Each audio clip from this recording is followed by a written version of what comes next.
안녕하십니까. CJB 8시 뉴스 시작합니다. 지난해 청주시 휴암동 소각장 주변 주민들에게 지원하는 예산이 허술하게 관리된다는 보도와 관련해 경찰이 수사에 착수했습니다.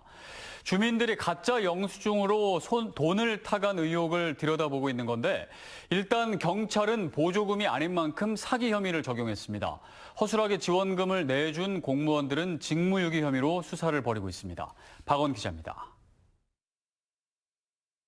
지난 2009년 청주시 휴암동에 광역소각장이 들어서면서 마을 주민들로 구성된 주민협의체는 청주시에서 지원금을 받기 시작했습니다.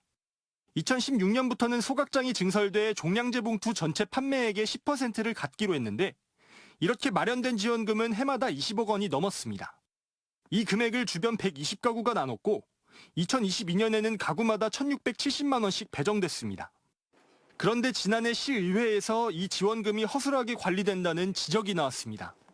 한 주민이 650만 원을 써서 가전을 구입했다고 사진을 증빙했는데 실제 구매했는지 전혀 검증이 이뤄지지 않았다는 겁니다. 돈부터 지급하고 다음 해에 영수증을 받으니 첨부되어 온 영수증이 맞는지 안 맞는지 살펴볼 수 있을까요?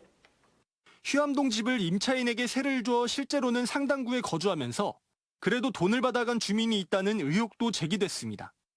이후 청주시는 특정 감사를 벌여 해당 부서와 지원금을 준 담당 공무원 3명을 훈계 처분했습니다.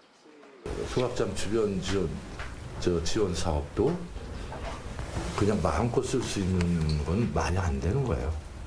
그게 좀 사실은 이제 조금 문제가 굉장히 많았던 게 사실이었고. 그런데 청주시의 감사 결과와 별도로 경찰이 수사에 착수한 것으로 확인됐습니다. 2021년부터 2년치 자료를 살펴봤더니 주민들이 150회에 걸쳐 수억 원에 달하는 지원금을 부정수급했다는 겁니다.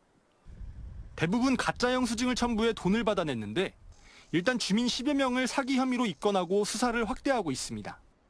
경찰이 사기 혐의를 적용한 이유는 보조금과는 다른 성격인 지원금이기 때문입니다. 또 담당 공무원 3명은 직무유기 혐의를 적용해 조사 중입니다. 이처럼 경찰 수사가 진행 중인 가운데 피해 보상의 성격을 띠고 있는 지원금을 과연 자의적으로 쓸 수 있느냐가 유무죄를 다투는 가장 큰 기준이 될 전망입니다. CJB 박원입니다.